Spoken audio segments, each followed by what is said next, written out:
얼마 전 조사에서 초, 중, 고 학생 10명 중 3명이 스스로를 수포자라고 인식한다고 합니다. 학년이 올라갈수록 수학을 포기하는 학생이 급격하게 늘어나고 있습니다. 수포자는 갑자기 생기는 것이 아니라 이해하지 못한 개념이 누적되면서 만들어집니다. 그리고 고등수학은 그 누적된 결손이 한꺼번에 드러나는 시기입니다. 둘째는 오답 관리입니다. 틀린 문제를 그냥 넘기지 않는 습관이 정말 중요합니다. 왜 틀렸는지, 개념이 부족한 건지, 아니면 실수였는지, 다시 풀 수 있는지 이걸 반드시 확인해야 합니다. 많은 학생들이 설명을 들을 때는 알겠다고 하지만 며칠 뒤에 다시 풀어보라고 하면 또 못 푸는 경우가 정말 많습니다. 네, 문제만 많이 푸는 학생들도 있는데 그건 어떨까요? 굉장히 위험합니다. 이런 공부는 당장은 푼 것처럼 보일 수 있지만 실력으론 절대 쌓이지 않습니다. 그래서 중요한 건 3가지입니다. 얼마 전 조사에서 초, 중, 고 학생 10명 중 3명이 스스로를 수포자라고 인식한다고 합니다.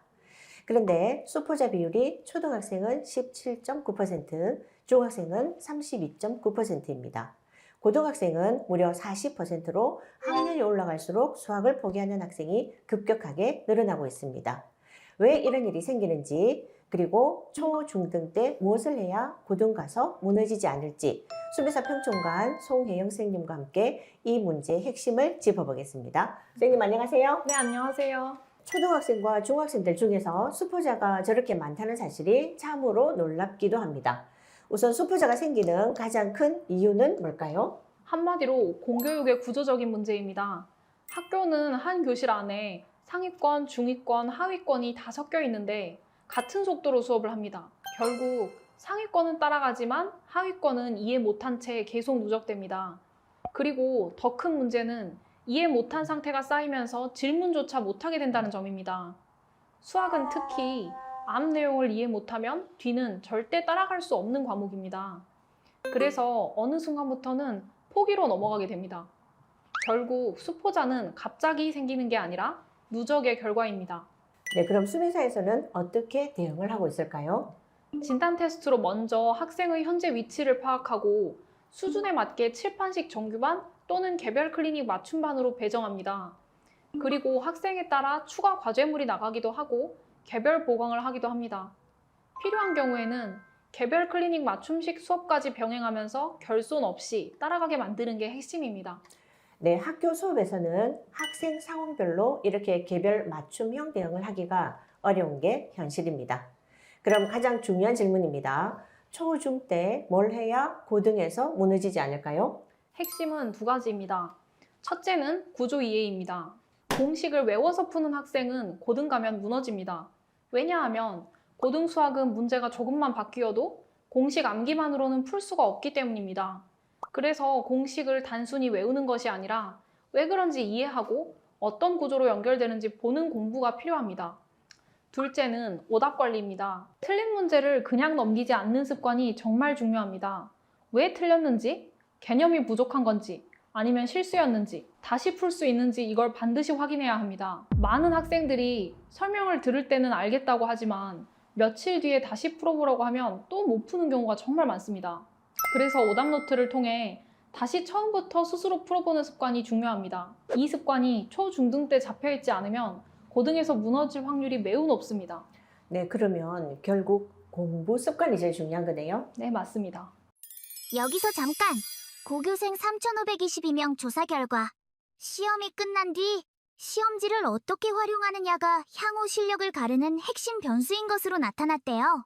그리고 1등급 학생의 75.4%는 시험 이후 오답을 점검하는 피드백 과정을 거친다는 점 모두 기억하세요. 네, 문제만 많이 푸는 학생들도 있는데 그건 어떨까요?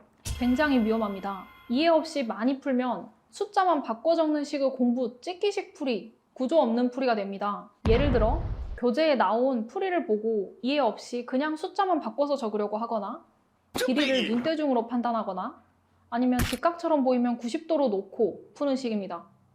이런 공부는 당장은 푼 것처럼 보일 수 있지만 실력으론 절대 쌓이지 않습니다. 먼저 확실하게 이해하고 그 이해를 문제에 꼼꼼히 적용하는 훈련을 한 다음에 그 다음에 다양한 문제를 풀어봐야 합니다. 정답은 이것입니다.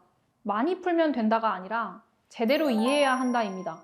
네, 이해 없이 푼 문제는 절대 쌓이지 않는다는 걸 꼭 기억하시기 바랍니다. 정리하면 수포자는 능력 문제가 아니라 구조와 타이밍의 문제입니다. 그래서 중요한 건 세 가지입니다. 학생 상황에 맞게 결손 없이 공부하는 것, 공식을 외우는 게 아니라 구조를 이해하는 것, 그리고 오답을 끝까지 관리하는 것. 이 세 가지만 제대로 지키면 수학은 무너지지 않겠습니다. 자, 그런데 중3까지는 잘하다가 고등학교 가서 무너지는 경우도 굉장히 많습니다. 왜 학년이 올라갈수록 더 어려워지는 걸까요? 고등학교는 완전히 다른 게임입니다. 상대평가이기 때문에 변별력을 위해 문제를 어렵게 낼 수밖에 없습니다. 그래서 킬러 문항이 등장하고 고난도 문제가 늘어납니다. 또 50분 안에 20여 문항을 풀어야 하는데 대부분의 학생들은 시간 압박도 크게 느끼게 됩니다. 즉, 고등 수학 시험은 속도, 정확도, 사고력 이 세 가지를 동시에 요구합니다. 네, 고등 수포자가 40%라고 하지만 고1에 비해서 고2부터는 훨씬 더 어려워지는 거잖아요. 네, 고2부터는 사실상 수능 모드입니다. 수능 범위인 대수부터 난이도가 급격히 올라가고 문제량도 크게 늘어납니다. 또 대부분의 학교에서 두 과목을 동시에 진행하기 때문에 진도도 매우 빨라집니다. 준비 안 된 학생은 버티는 것 자체가 어렵게 되는 거죠. 네, 결국 고등 준비는 고등 가서 시작하면 늦다는 말씀이시군요. 맞습니다. 초, 중등에서 잘한다고 안심하지 마시고 조금 더 멀리 보시기 바랍니다. 지금부터 제대로 준비해야 고등 가서 무너지지 않습니다. 네, 오늘 내용을 정리해 보겠습니다. 수포자는 갑자기 생기는 것이 아니라 이해하지 못한 개념이 누적되면서 만들어집니다. 그리고 고등 수학은 그 누적된 결손이 한꺼번에 드러나는 시기입니다. 그래서 초, 중등 때부터 결손 없이 구조를 이해하고 오답을 끝까지 관리하는 공부가 필요합니다. 초, 중등 때 잘한다고 안심하지 마시고 조금 더 멀리 보셨으면 좋겠습니다. 지금부터 제대로 준비해야 고등 가서 무너지지 않습니다. 최고가 되려면 최고에게 배워라. 수미사가 함께 하겠습니다.